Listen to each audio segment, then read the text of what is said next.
Good morning, good afternoon, or good evening, whenever it might be that you're able to check out this cast.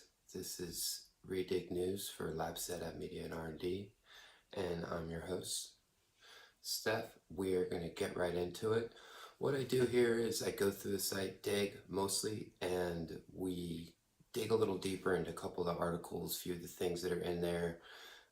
I get so excited when I check this stuff out and I'm like, wow, what? And then I look deeper in. So I thought, why not take the opportunity to continue to build on this? This is the second time trying this. So, and it's actually live. Don't know if anyone will see it live. Didn't promote it or anything from that perspective. So I'm going to get right into it. As you see in our title, we start with Clubhouse, which is a social networking site of sorts that kind of picked their eye up on. So I'm going to pull that up, and that's where we'll start. Again, these mostly come up here. I didn't do these two. These two might have been interesting as well, but getting into it, we have this site Clubhouse. I'm just curious if anyone's used this before or uses it now. It looks pretty interesting, and I thought, I'm just gonna throw it up here. Maybe it's a free commercial. Maybe it's a something that shouldn't be going on, that isn't good. I don't know, but seems pretty interesting. So thought I'd highlight the fact that there are these other networking sites, and curious if anyone knew anything about that one. Secondly, I'm kind of into architecture and different things like that. I love seeing these old buildings, and we always wonder, man, how did we build some of these? And they're still trying to figure a lot of that out. As we see some of these things going on overseas, I found that there was this place, and it's called Odessa. So I don't want to get too into it a lot, but I do want to say that this is a very interesting story architecturally. The size of these things, and this is in Ukraine. I want to play the beginning of this Bunkers, Bones, and Booze, just to give an idea of some of the architecture and amazing stuff here. In the Ukrainian port city of Odessa. Hold on, let me actually do this for a second. I'll be right back. Here we go.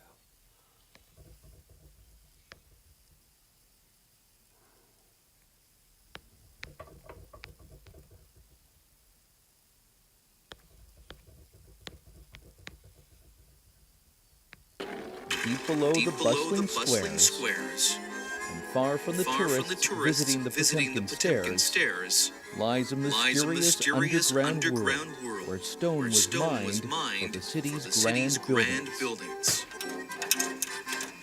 This is one of 1,000 known entrances to the Odessa catacombs.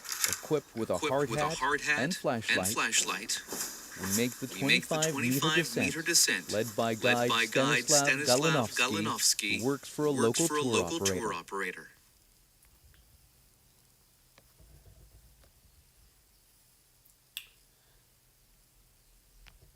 Yay. Hopefully that came out good, and we were able to see that. I'm going to pull up a couple of the other interesting little clicks off there from about Odessa. They do have a museum there. Just thought it was kind of cool, just even just seeing this, the stone work and all these different pieces. That almost looks like hands. But and so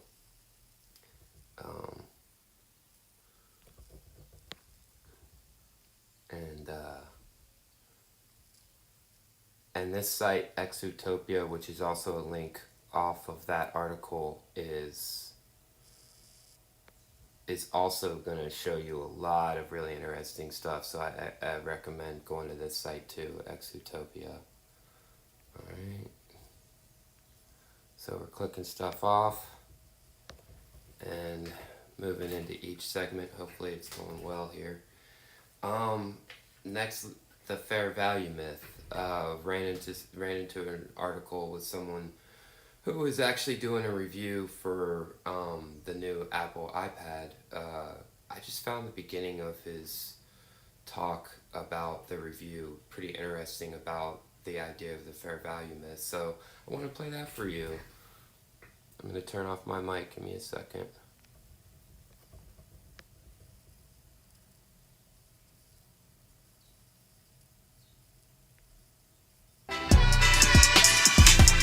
Hey, what's up? MKBHD here. Okay. There's a book called The Myth of Fair Value.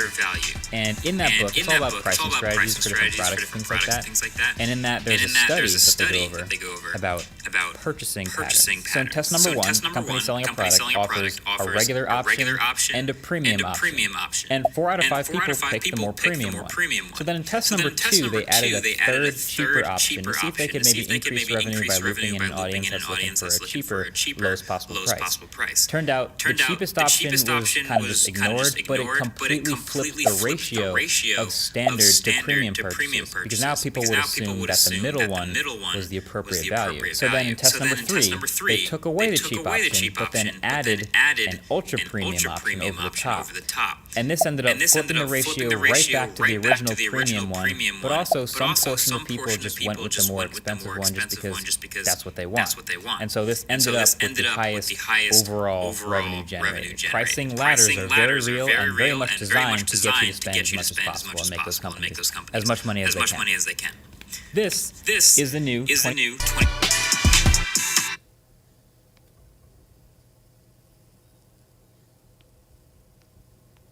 Okay, thought that was pretty interesting just to check out, and kind of when we're looking at whatever we're buying or whatever we're doing, it's good to keep in our minds on the reality that there's ways that things are set up for how we want to purchase things or not. So I found that pretty interesting.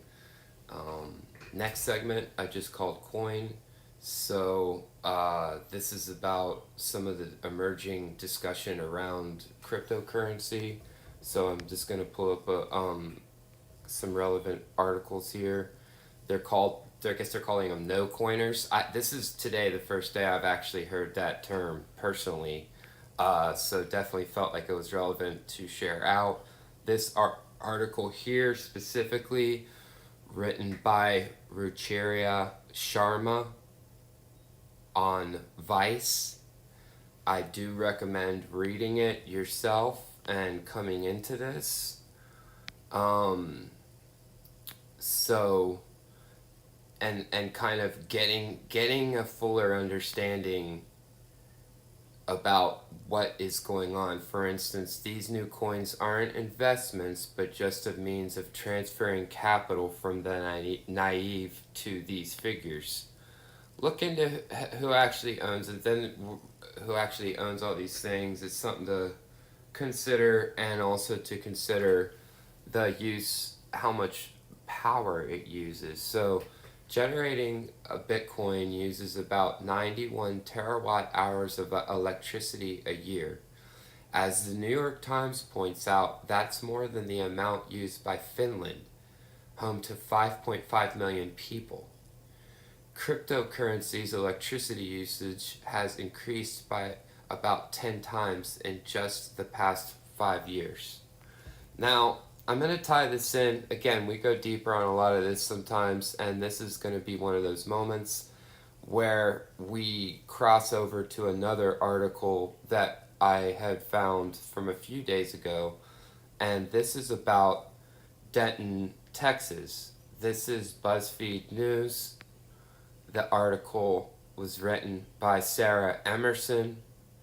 In it, it describes Denton, Texas, and the story about how this crypto company came in to help or participate. Although, as you can see, it doesn't necessarily come out that way if you read into some of the articles. So, hey, I'm here to kind of share and give you the opportunity to look into cut to some of these things and start tying some of this together yourself, about what's happening with those things as well. I will not pretend to understand all the different features. I just don't. And but I can see certain realities around it and start saying, hey, how can we share together? How can we think together to come up with answers that make sense for everyone, even in the midst of some of these things have hurdles or don't. But it's definitely important to speak honestly about them. So those things are pertinent. On to a show that I guess is out. I've sincerely never watched it, but I wanted to pull this up because I know that a lot of people must have seen this show. Author, and when I didn't fully through it, but I just wanted to pull it up. I guess the last episode, the author, which ran for 25 seasons and aired its series finale last month. Now, I'm going to have to go back and read it and listen to this song, but the part I wanted to point out, because I love music, uh, author, the cheery sound of steel drums and peppy lilt of Ziggy Marley make Believe in Yourself a catchy theme song for sure, but the lyrics make it an anthem. Written by Judy Henderson and Jerry Day Villers Jr., and performed by Marley and the Melody Makers, this cut nicely supports the show's thesis that loving yourself will lead to unity because our diversity makes us stronger. I absolutely love that.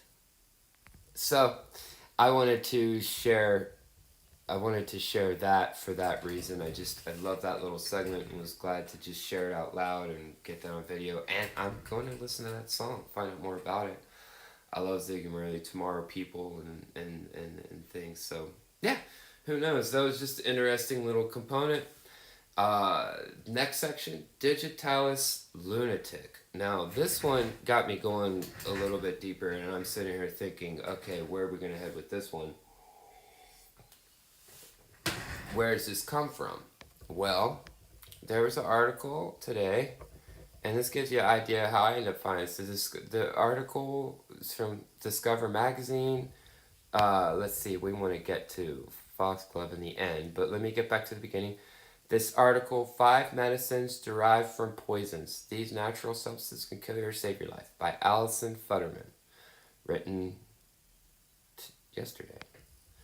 And of course, so you've got Botox. I'm going to come back to the Foxglove, but henbane, go look at the article yourself and read through it. I don't want to, but I find different points and moments and sections that I want to share that is what So I found this section on Foxglove, and our indication, Digitalis already got me going just because I know digit for the fingers in Latin, but digital and all these things, it just kind of, and British physician William Withering. All right, so I just thought it was interesting because of the era, the 1800s of our history. I find kind of odd a lot of times, and this is why I'm bringing this up on this, because it's just, so I go to look up William Withering. I click on the link that's here. So many times these things, these are just, they come to you. So let's see this one. Wither, and then it kind of it tells you about his Digitalis, which is very interesting. And how all this era, which, the eclectic medicine and these sorts of things of this era were very interesting, the findings from plants. But I was skimming through it and came to this, Withering the Lunatic. Through all these endeavors, Withering was encouraged by his membership of the Lunar Society of Birmingham. Withering and his fellow members of the Lunar Society, the Lunatics. I didn't then hear sound like the Lunatics. I was the crazy people. So it gets into another, I guess, a great chemist, Joseph Priestley, that maybe some other science may know more. Not greatly disturbed, for sure. So here is the only... Okay, so in general, the lunatics welcomed the overthrow of the ancient regime in France and hoped for similar liberalization in England. However, in 1791, the church and the king riots in the city brought this peaceful and tranquil existence to a sudden and violent end. The local mob identified the lunatics as a threat to the monarchy and the established church. A violent group sacked Priestley's house, burnt his library, and destroyed his lab. Withering's residence was also attacked. The golden period of the Lunar Society was over. And as it declined, so did the members. Okay, so I'm like, wait a minute. The Lunar says now, let's see, this is Wikipedia. I go and I find, let's see, and this is William Withering. Okay, fine, here he is again. Now, we're not seeing anything about lunatics exactly, and I did read these things, so I'm kind of helping quickly. And then at the suggestion of Erasmus Darwin, a physician and founder member of the Lunar Society.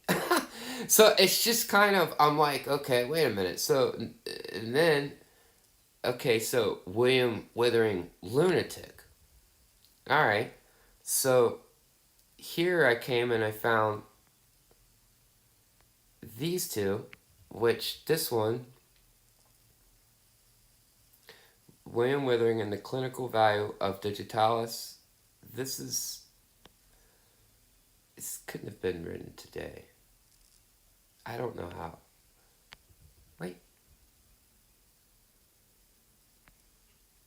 Oh, side story we all get to learn. On March 17th, 1958, Vanguard 1, the fourth artificial Earth orbital satellite was launched, which was the first solar-powered satellite. Although communication with it was lost in 1964, it remains the oldest man-made satellite still in space. Oh, this is his birthday. What? I'm literally realizing that live on here with you guys. On March 17th, 70 sponge form from his interest in botany, he paid attention to folk. This is nuts. That makes no sense. That's today, right? Oh my gosh. Wow. So anyway, wow, this is getting even weirder. I mean, this is live. Was born with Withering, beginning studying. So I read all through these, and then there, to fill a position of death in the Lunar Society. The so-called Lunar Society was a gathering of naturalists and inventors who frequently met to travel under the light of the full moon. Okay, and it's his birthday today. That's so bizarre. I did not know that. Oh, and I think I showed you that one, but I didn't show you then this one. Oh, okay. Here it goes.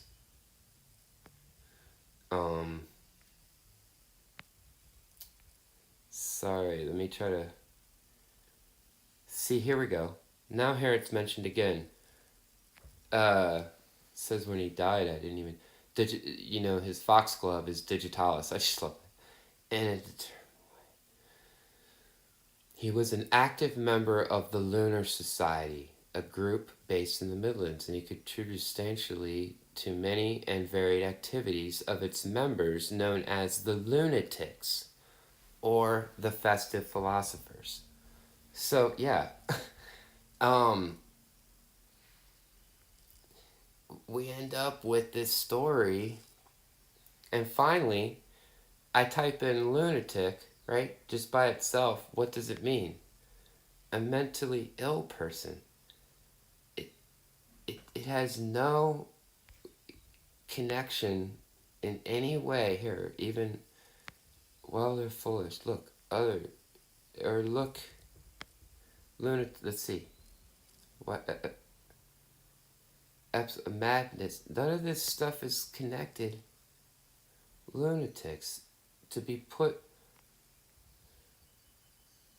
you see, they made them lunatics became an idea for crazy people, but what I'm oddly learning on the birthday of this guy with you here live, if anyone's uh wow, just so odd. What? The horoscope of a lunatic and an idiot. The night. What if? Wow. Very interesting. Um, very, very interesting. Hope we've had some enjoyment there looking at that. If you're able to go back and check that out. I'm kind of like thrown off right now. That's nuts. Gonna end today with a little bit of finale from Rod. Let's check it out, and then I'll be right back and say bye. This is pretty funny, and this is for any artist. I love music, deal with studio work and other things as well. Any artist that ever thinks that it gets past the point where you're just connecting in regular ways. Found this thing with Rod Stewart digging today, so we're gonna show that real quick. Let's check it out.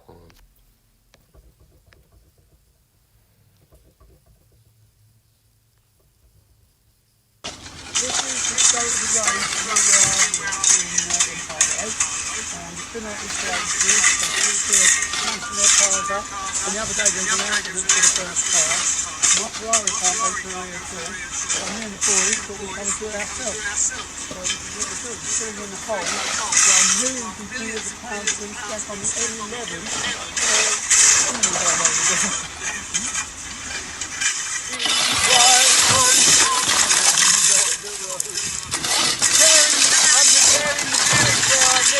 there's no one can bother to do it.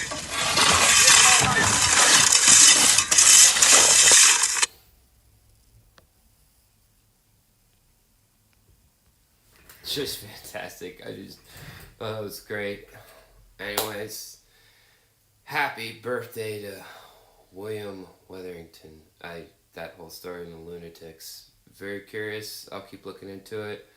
Appreciate the value statement here, and y'all have a good day.